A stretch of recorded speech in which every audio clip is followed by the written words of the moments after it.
Hello, everyone. Welcome to Squared Circle Radio. I am your host for the evening, the Young Buck, Andy York. Thank you so much for being here with us as we had to take a little break last week. We were not able to be here. We were not able to be here with you last week, but we are excited to be here tonight as it is just me flying solo for this episode as Chris is on a well-deserved vacation with his family, and so they are looking forward to that. And so it's just me by myself as we are ready to do this. We're excited to dive in and talk because there's a lot of stuff that we missed last week and then going into this week as well. City Kitty is hanging out with us in the chat.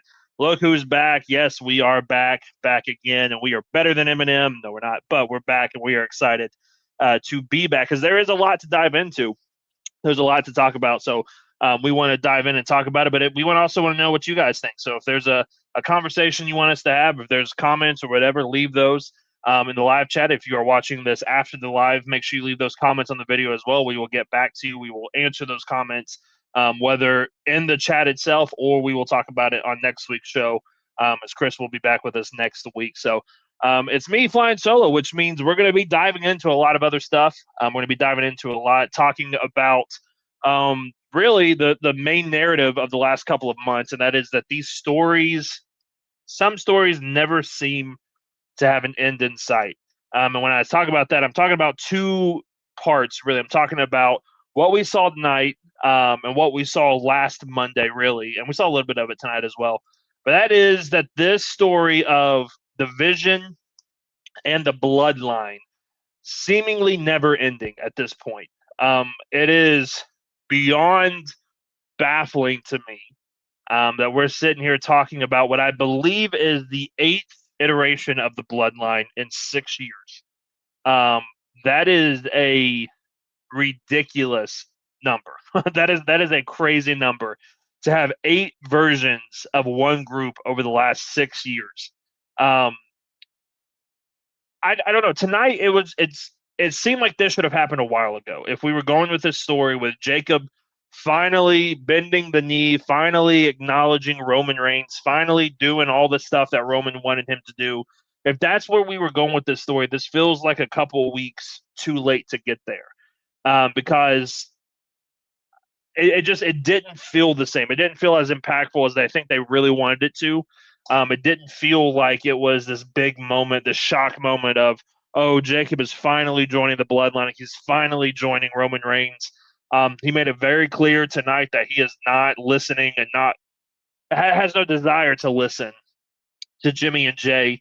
And so it's just kind of this whole story again of not really what we did with Solo. It's a little different version of it, but I think it's going to end in the same result of a tension and split, whether between the Usos and Roman and Jacob, or Jacob and the Bloodline, or whatever the case is. But the whole opening was just off to me. It felt very weird. It didn't feel like it meshed very well. Roman just kind of coming out doing the same thing, and then I think they're trying to add the tension of what we got with Sammy and with Jey, and it's not really connecting. It's not really working. It's not been this story that they've slowly been building over months. It just happened overnight. And so it's not really connecting and landing the way that they want it to. And then again, we're 6 years into this story, and it's the same story almost every single time. It's the same beats every single time. And it's nothing different. It's nothing new. There's no, shakeups or spice or anything added to it. It's the same story over and over and over. The one thing I will give them credit for tonight is that they let Jacob be Jacob more tonight than they have before. And I think that is something that we need to see moving forward, is if Roman's in charge and if Jacob has acknowledged Roman and is going to follow Roman, is going to listen to Roman, they need to still let Jacob be Jacob. And they did that tonight when he attacked that comedian. I forget his name. They attacked the comedian. Roman got up on the apron, tried to act like he was going to stop him, and then told him to take him out. And then as they were kind of going up the ramp, he said, do it one more time. So that kind of stuff, that's the part of the Bloodline that people really enjoyed, is that version of Roman, not the versions we've been getting the last couple of weeks. And so it was like 3 steps in the wrong direction tonight and then 1 step in the right direction. But it's just a story that does not seem to have an end in sight. It's a story that we have been telling for the last 6 years. And I'm afraid it's a story we're going to be telling until the end of Roman's career, because that's all they know how to do with Roman is this bloodline story. They don't know how to do anything different. They don't know how to, form anything else. They literally don't know how to end Roman's bloodline story. So they have to keep doing it, because I don't think they know how to make Roman as interesting as he has been since the last couple of times. Like I think Roman, this is Roman now. Like he has been catty cornered. He has been backed into this corner, and I don't really see an out for him other than this is what he is always going to be. Is this right here? And I think long term it's going to be fine. Like he's Roman Reigns. He's going to get the big pops. He's going to get the big reaction. He's going to get those big moments. But I don't think the investment is going to be there from your core audience as it was 6 years ago when all of this started. Even, going into WrestleMania 40 a couple years ago, I don't think the impact is going to be there as much as it has been, because we've seen it before and we continue to see it more and more. City Kitty in the chat, did Jacob get an injury that caused the swerve? I think that was the report going into Clash. Is that on one of the house shows a couple days before he got injured, and then during the injury, or because of the injury, the match went a certain way, and then this is kind of where we're at.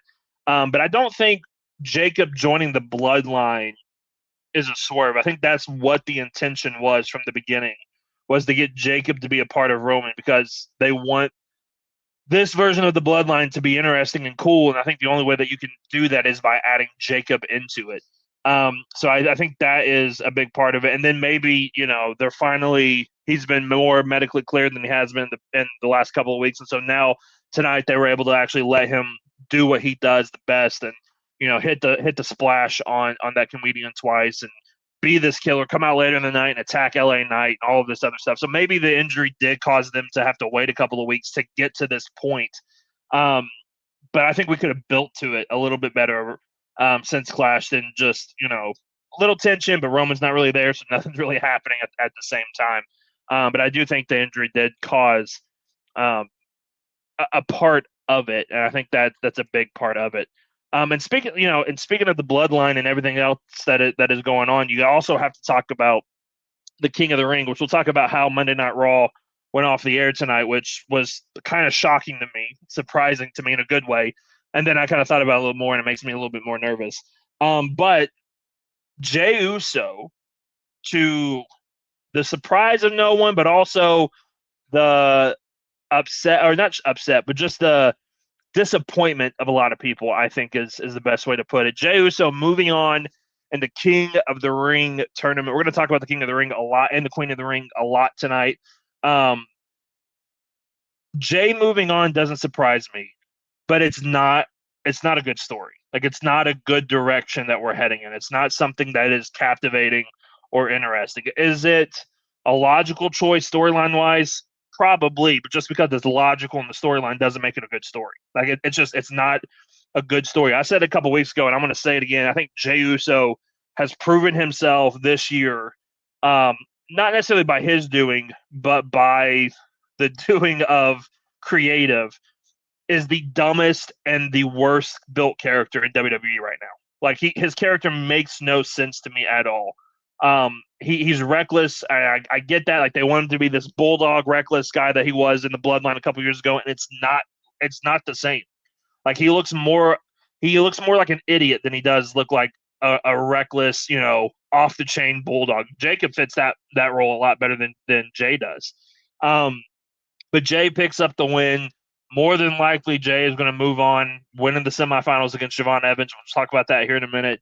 And then go on to face Oba in the finals, which we'll talk again here in a minute. It's not a great story. I think out of the four people in that match, Jey was probably the worst pick to win it. I think you could have gone with any of the other three, and I think it would have been fine. I think Royce Keys would have been a fantastic and an interesting choice to move on and to go forward. LA Knight obviously has always been there.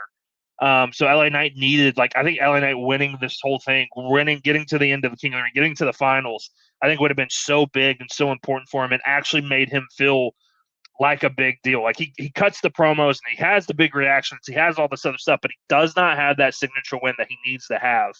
And at this point, I don't know if he's ever going to get it. Like I think he has been solidified in that role by creative as he's the interesting guy, he's the over guy, he's the cool guy that people love, but he's always going to lose, and that is horrible. I mean, at this point, I don't know what keeps LA Knight around, because I don't know what is happening now with LA Knight. I don't know what is interesting. Tonight we see more issues between him and the Usos, and then Jacob getting involved.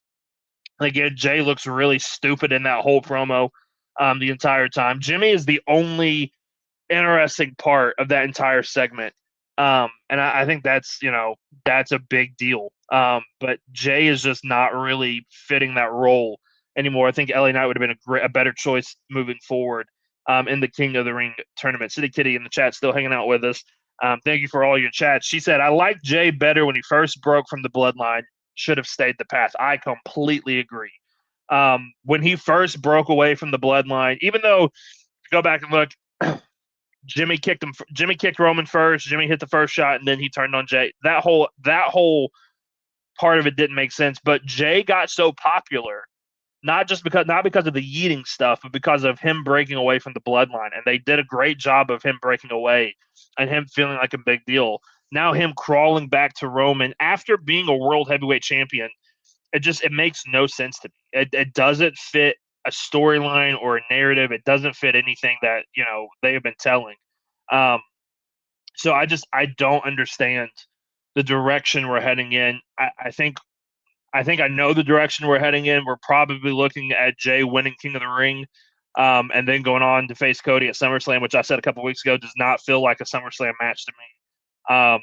It's not going to be the main event, but it doesn't even feel big enough to be on the SummerSlam card. Like it is such a step below anything Cody needs to be doing at SummerSlam. And so I'm not a fan of this year. I think depending on how they handle things, depending on how it goes, and this is a later discussion as well that we'll probably have tonight, but then also next week when Chris is back, is that we have the potential of seeing one of, if not the worst, King of the Ring or Queen of the Ring tournaments, depending on the outcome of how this happens. And if Jey Uso wins the King of the Ring tournament, this has been a big waste of time. And this tournament has been a big waste of time. Honestly, this tournament, depending on the outcome, this tournament has been fumbled from the beginning. And it's not been handled very well. The Queen of the Ring is kind of in the same boat. And so Jey winning, Jey moving on, Jey getting to the finals, which is more than likely going to happen, Jey winning the whole thing, which there's a really good chance that he will, it just does not tell a good story. It doesn't. Like, it tells a cohesive story. It tells a story that from a story beat process makes sense, but it's not a good story. Like, it is not a story that I think a lot of people want to see. Even tonight, like when his music hit, wasn't that big of a reaction. A lot of people were not as thrilled to see Jey as they normally were going into it. So it's one of those things that I feel like they're going to be building from. They're going to have to bounce back from, but it's something that is really, really slowing them down and holding them back in a lot of ways. Before we jump from one story that will never end to another story that seemingly will never end, one other thing I want to point out that it has bugged me since it's happened, and it really shows hopefully a character development that we're going to see from Roman over the next couple of weeks. Maybe tonight was more hints towards that, of going not necessarily back to being a heel, but to going back to being that original tribal chief that we all loved, in 2020, 2021, even 2022. And that is when he comes to the ring, like, he doesn't even care about the championship enough to carry it with him. I think that's something that just absolutely bugs me. They try to make it like, oh, it's so fancy, it has its own card, and it gets there, and it makes it look like he just doesn't care about the title. Like, the title is just part of it now. Like, he's just, okay, cool, I've got this. It's something I have to carry around. The title does not feel important on Roman Reigns. Like, the title is secondary to everything else that is going on, and that is not a good thing. when Seth was champion, when Punk was champion, like the title felt very important because they made it feel very important. Now that it's on Roman, it feels once again kind of like when he was double champion and he was running everything. The championship just doesn't feel as important. Um, and I think that is something that has to be addressed. Like Roman needs to make that championship feel important around him, because if he doesn't care about it, why should we care about it? And I think that's something that needs to be looked at. And hopefully over the next couple of weeks, we start to see that taking place more and more. But speaking of another story that just is going to go on forever. And no, I'm not talking about the Judgment Day, because that I could add them into this segment as well, into this discussion, because I think the Judgment Day is going to go on forever and forever. I mean, even when Finn flips over to SmackDown, with one of the first people he interacts with is Damian Priest, bringing back all of those memories that I don't think people want to either. Going back, we'll jump back into that. I didn't even notice this. City Kitty says the title doesn't even have Roman's side plates on it yet, which I did not notice. That is ridiculous. That it does not have the side plates on it yet. I mean, he's been champ for a couple months now, since April, and they haven't even put the side plates on it yet. I don't know what we're doing. It just goes to show, like, it does not feel important. The title does not feel important when Roman Reigns is carrying it, which is crazy to say because he's one of the biggest stars in the business, if not the biggest star in the business. So when he holds the championship, it should feel like a big deal. But the title does not feel like a big deal. If Roman came out one week without the title, it would not feel any different. And I think that is a big misstep that we need to look at. But going on to the other story that just seemingly will never end is this storyline between Seth Rollins and Braun Breaker. The match they had a couple weeks ago on Monday Night Raw in the main event should have been the finish to the story. It should have been the end. It should have been the period at the end of the sentence, and both guys just move on to something different, because that match was awesome. That match was a fantastic way to end it. Seth gets the win. Braun's push is kind of halted for right now, which maybe you can build it back up, maybe you can't. But now it feels like we are not going anywhere, because last Monday, Seth Rollins, who was originally my pick to win the entire King of the Ring tournament, doesn't even win, gets beat. Javon Evans moves on, which we'll talk about in a minute, because I don't mind the fact that Javon won. I hate the way that it happened. Because Braun Breaker and Austin Theory get involved in the match, cost Seth Rollins the match, and now at Night of Champions, we're getting Seth Rollins versus Braun Breaker in a steel cage match, which, cool, like it's a blow off to the end of the story, but I can almost guarantee you this is probably not the end of the story. Like, if Seth loses, where does Seth go from here? He's talking about facing Roman Reigns. Well, you're not even beating Braun Breaker, so why should you get the chance to go after Roman Reigns? You're not good enough to go after the title. If Seth wins, the vision and everything that has happened is pointless. Braun Breaker's push is over. Like, it's done. You're not going to get people to care about him anymore after that.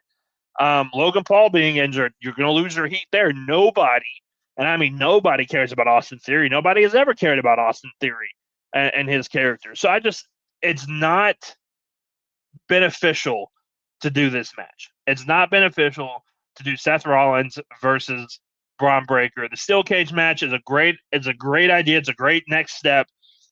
But I'm afraid it's not. One, it's not either going to end the feud. It's either not going to end the feud, or it's going to damage both guys in the long run. Because if Seth beats him, great, he beats him. Is he really going to go after Roman now? Does he really feel like a threat to Roman Reigns' championship? I don't think he is right now. If he loses, he's definitely not a threat to Roman in that championship.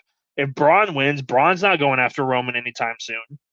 But if Braun loses, Seth's beaten him twice now. So, like, Braun's not serious anymore. Paul Heyman is nowhere in sight. So it does not feel like this is going in the right direction. Obviously, injuries and everything else that has happened has really plagued this group from the beginning.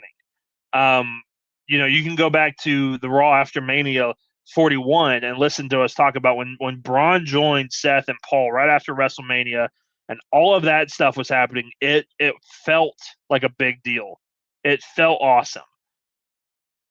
But now it literally went nowhere. Like, I don't think it really built Braun up to where they wanted it to be. not because Braun didn't do his part. Braun got more over than I think he probably should have in the story that he was given.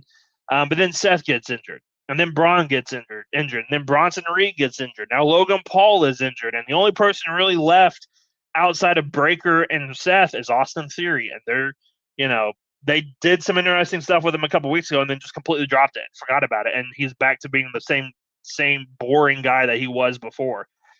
So it is not a great story. It's something that just we need to get to the end. Night of Champions, it needs to be the end. And whatever damage it does, you either recoup from or it is what it is, and that guy's career is just kind of squashed and put on hold. Because the argument can be, hey, like Seth needs another big time win. He needs this in a steel cage match to move forward. But Braun Breaker probably needs it more, and I don't think he's going to get it. I really don't. I don't think they have any plans to push Braun anymore. I think they have really done everything they can to stifle his push, like they've done with Gunther, like they've done with LA Knight time and time and time again, like they've done with Jacob. I mean, the list goes on and on. I don't know. I don't think creative knows what they're doing right now. Like, I think the last couple of months, they have not done a good job, and they don't really know where they're heading or what they're doing. And I think that's evident from the week to week booking. City Kitty still hanging out with us in the chat. Thank you so much for doing that. She said, I am glad to see the Street Profits back, but aligning with Seth, I'm not sure about. I completely agree. I mean, that was kind of the most interesting part of the story was the tension between Seth and Montez, because Montez said it, like every group Seth's been a part of, he finds a way to backstab him. He finds a way to turn on him. So why would they trust him? Now they're trusting him, and it's this whole thing. I don't want this to be a long-term thing. Like, I want the Profits to go off and do their own thing because they are so good. They need to win the tag titles sooner rather than later, because I think they can do better with those tag titles than Division can. And I think Seth needs to go a separate way. So it's everything this story is touching is not turning to gold, but it's turning sour, and it's not been good. It has not been a good story for months now. They're trying to force it. They're really trying to push it. They're really trying to get the most out of it. And if we could have done, because it seems like we could have, like going back and looking at everything now, Seth was clear. Braun came back at Mania. Why did we not just do Seth versus Breaker at WrestleMania and then that be it? Like, that be the finish to that story. The Vision can go off and do whatever they need to do from that point on. Seth can go off and do what he needs to do from that point on. But the need to drag these stories out, I think there is a benefit in long-term storytelling. I do. I think there is a beauty to it, and there's an art to it that early on in creative, Triple H did a great job of it. The last couple of months, the last couple of years, it's not been good. Like, it has not been a good story. It's not been a great way to push things. Now you've got Nick Khan doing interviews saying that the story from the beginning was at WrestleMania 40, we were always going to do Roman versus Cody. The Rock was never going to be a factor. He was never actually going to get that match. We've heard that before at WrestleMania 30 with Daniel Bryan. We know what we saw. We know what was happening. Everybody can see what happened. Just say, yeah, we messed up. We were wrong in that, but we fixed it. We didn't let it go that far. That's great. I go back to it. It's my go-to line every single time something like this happens, where you can clearly see creative having to scramble and figure something out. Because I think there are hands involved in this story and in this business that don't need to have their hands involved. And I think TKO is right at the top of that. And they're trying to force their way in. They're trying to tell these stories that they think are so cool. They're trying to put people in positions to become movie stars when their career's over. And they're trying to put these people up that they think are so good that the fans just don't care about. And they're slowly killing what they've been building the last couple of years. All that hard work that WWE did in 2023 and 2024 has been completely crushed in 25 and 26. I mean, completely crushed. It's not even the same company. And I can say this because it's by myself this week, and he's not going to throw anything at me or anything. And he'll come back next week and push back. 2019, 2020, and 2021, really AEW was neck and neck with WWE, and even better in a lot of ways. 22, 23, 24, I think WWE kind of pushed through. AEW went through some difficult times. It shifted again. The last couple of months in AEW has been fantastic. The stories, the matches, the characters, everything. Like, they've been hitting their spot so well over the last year or so. And WWE is floundering. They're struggling, and again, I don't think it's all Triple H's fault. I don't think he's been perfect. I think he's made some mistakes that he probably not publicly would admit, but privately would admit to. But I think TKO has their hands involved in this, and it is not going the way that they want it to. It's not going the way we want it to as fans. I think it may be going the way they want it to, but they're forcing it, and it is not going very well at all. So just these are two stories. Again, I could throw the Judgment Day in there. I think Damage Control for a while we could have thrown in there. I think there's so many stories that we can throw in there of they just need to come to an end. Like we need, not every story has to have a to be continued at the end of it. We need to have some that have a definitive end to them. That way we can move on. And both wrestlers can move on to go where they need to go. And I think that would be beneficial for everyone. Once again, though, thank you so much for hanging out with us. We got a couple more things that we're going to dive into, and we're going to talk about. We're going to talk about the King of the Ring tournament. We're going to talk about the good side of the King of the Ring tournament, the good side of the Queen of the Ring, but then the way that it could all fall apart and potentially turn out to be two of the worst King of the Ring and Queen of the Ring tournaments we have ever seen in company history. But before we do that, we want to shout out Tom Bryce and Sports Wire Radio for always playing our show.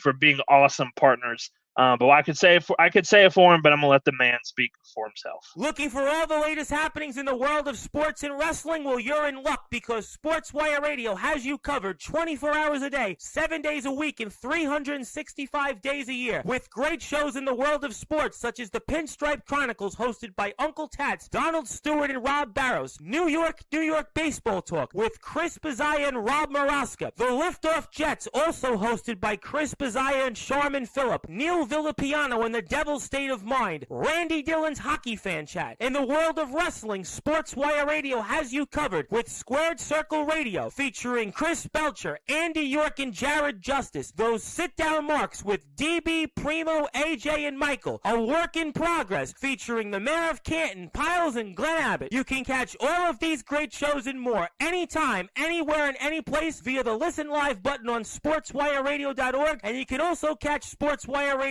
anytime on YouTube at Sports Wire Radio 6579 to catch all the latest happenings in the world of wrestling. Sports Wire Radio has you covered. It's all sports matters and all wrestling matters here on Sports Wire Radio. I am your host, the owner of Sports Wire Radio, the #1 global radio station, the owner of the Promo Wrestling Federation, and one of the owners of the Pride Wrestling Federation. Your voice, figuratively and literally, where all wrestling matters, the Reverend Tom Bryce.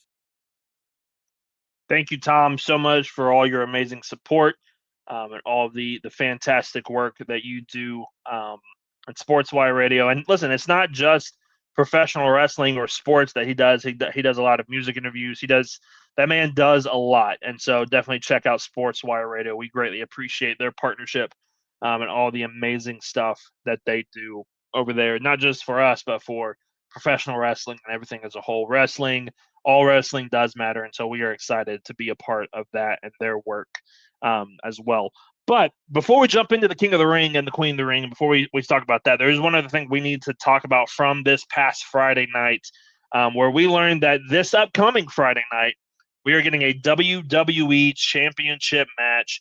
Cody Rhodes will defend his WWE Championship against Gunther, as Sami Zayn will be the special guest referee in that match. And I got to tell you, I don't know what to expect with this one. I think we're kind of backed in a corner again with this one because how the match at Clash ended between Gunther and Cody just did not sit well with a lot of people, myself included. I know City Kitty was happy that Cody got the win, but the match itself just didn't sit well with a lot of people. I think this has the potential to be better. I'm nervous about the involvement of Sami Zayn because I think we could be heading to potentially a Sami versus Cody match at SummerSlam if the King of the Ring doesn't go with Jey Uso. I think that's probably the next step is either we do Cody and Sami at SummerSlam, maybe it's a triple threat between Cody, Gunther, and Sami. But it feels very convoluted. I think the match itself is going to be better. I think Sami and Gunther have Cody and Gunther can have great chemistry together.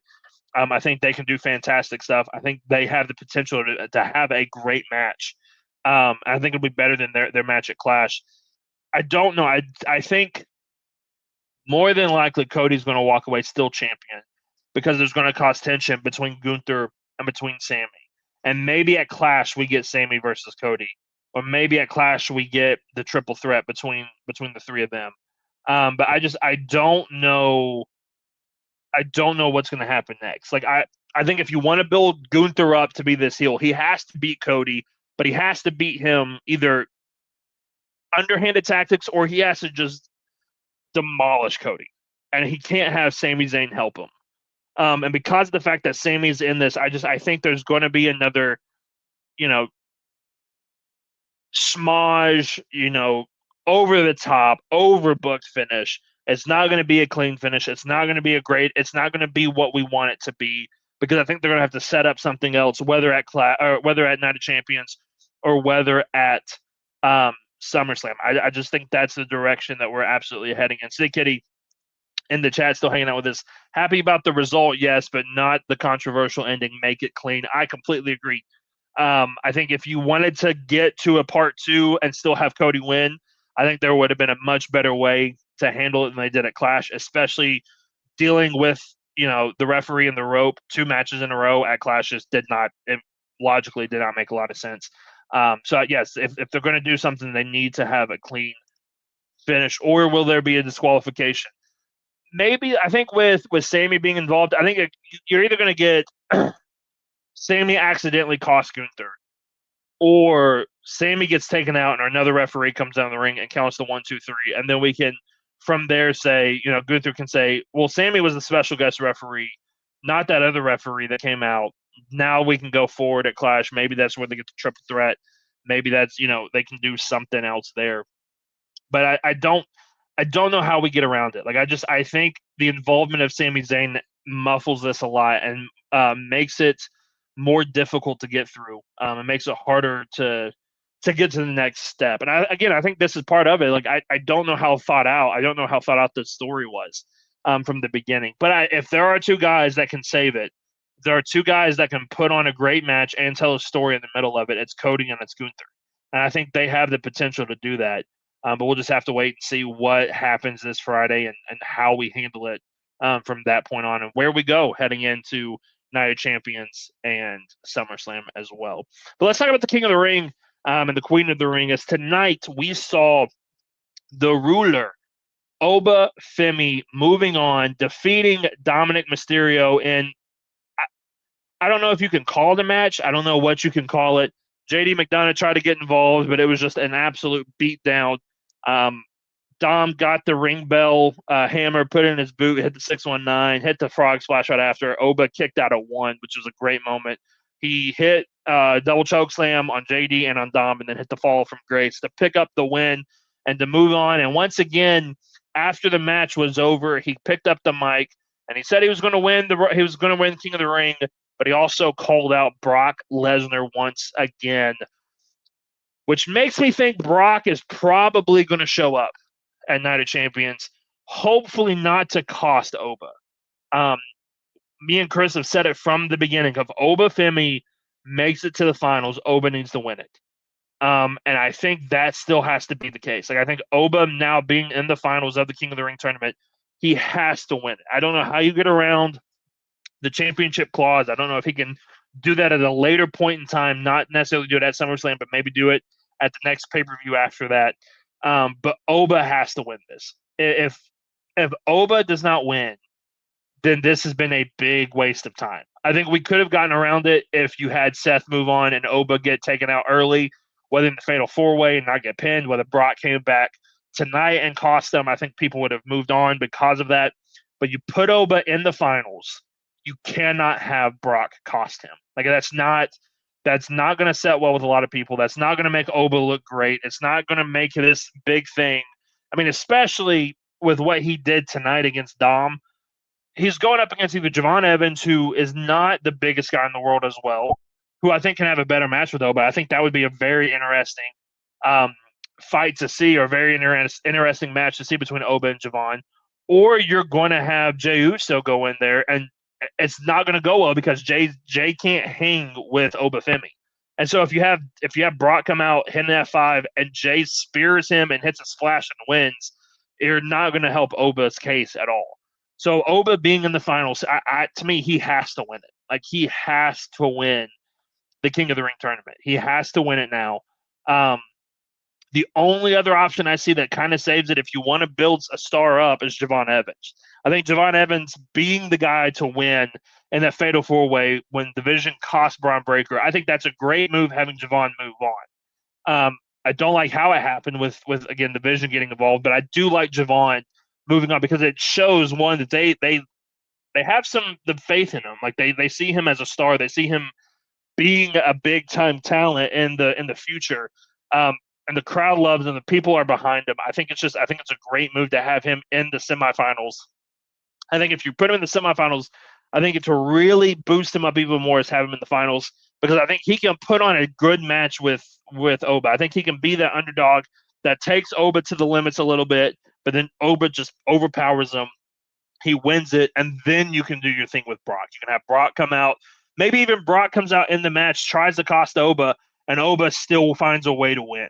Like, I think that is a way that you can get around it, but you have to make Oba look strong. And I'm afraid if you have him lose to Jey Uso or to Javon Evans, even if Brock gets involved, it's not going to be a great look for Oba. So I think at all costs, this tournament has to be about protecting Obafemi and making him the star, continuing to make him the star that he is becoming more and more each week. As you see him come out, like, he gets bigger reactions every week.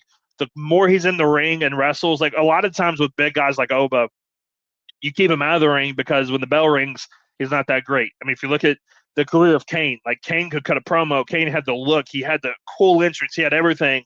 And then the bell would ring, and you're like, oh, he's not that great in the ring, but he has the persona. He has the character, whatever.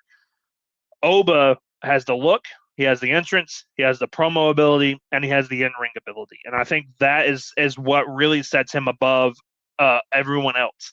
And so I think that is a great way to continue to tell that story forward, is have Oba win the King of the Ring tournament.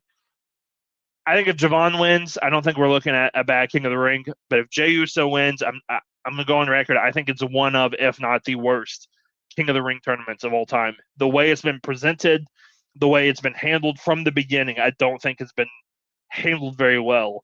And if Jey is the guy at the end of it with the crown on his head and he's going on to SummerSlam to face Cody, I don't think it's a successful King of the Ring. I really don't. I think it's a bad King of the Ring if that happened. City Kitty in the chat, I was afraid we were going to get Dom and Liv for King of the Ring and Queen of the Ring. The thought crossed my mind too, that if that was a real possibility of Dom and Liv winning. I like the idea of Dom winning. Like, I'm not against Dom winning the King of the Ring. I think if anybody could have won it and held it over people's heads really well, Dominic Mysterio could have been that person.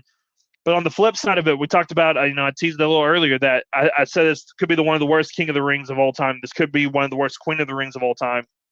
If Liv Morgan wins this tournament, the tournament makes no sense. I mean, she's already a champion, and I know the thing. She wants to go after Rhea, and she wants to take it all. She wants to win all the titles. From a company perspective, like, if you're thinking about it as WWE is this company that put this tournament on, and the goal is to have the winner face one of the two champions at the end of it at SummerSlam, logically, why are you putting Liv Morgan in there? Like, there is not a single reason you can give me for management to put Liv Morgan in there. So storyline-wise, it makes no sense. I think it just falls apart completely when you throw that logic in there, which I know when you throw logic into wrestling, sometimes everything crumbles. But Liv Morgan should not win this tournament. Like, Liv shouldn't even make it to the finals of this tournament. I think Charlotte being in the finals is a great way to go. I think Io versus Charlotte in the finals would be so good. I think it'd be a fantastic way to end it. And then you have Io win the Queen of the Ring, and she can go to SummerSlam. Maybe she faces Liv. Maybe she goes after Rhea, and that friendship is starting to break apart even more now. I think Io has to be the logical choice. Oba's the logical choice in the men's. Io has to be the logical choice in the women's. to then go on to SummerSlam. Personally, I would love it if Io went after Liv and won the title, because I think WWE has also forgotten that Liv Morgan is the women's world champion. She has done nothing with the title since she won it. She is probably one of the worst women's world champions right now because of that. Like, it's not her fault. She's done nothing wrong. It's the fact that creative's been, oh, well, Stephanie McCure got hurt, and so we have nothing to do with her. So let's not do anything with our champion.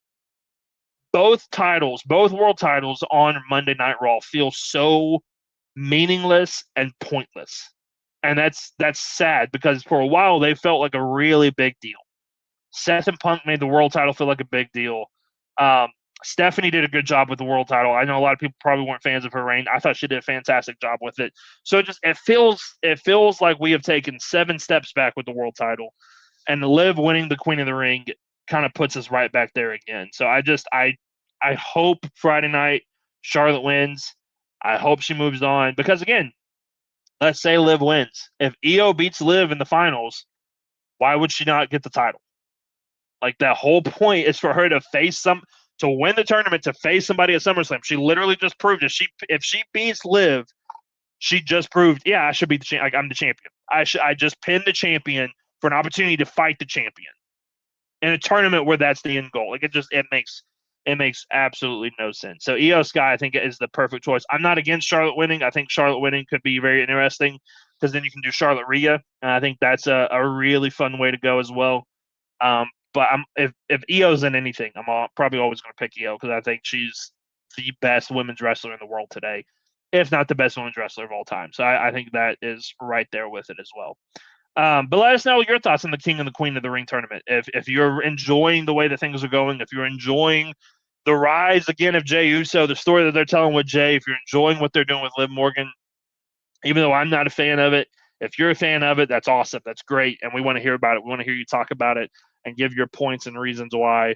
And we'll have that discussion in the chat as well. We'll have that discussion as we go forward. But we are so grateful for all of you that tuned in and watched, whether you're watching live or whether you're watching the reruns. We appreciate your support and all that you are doing.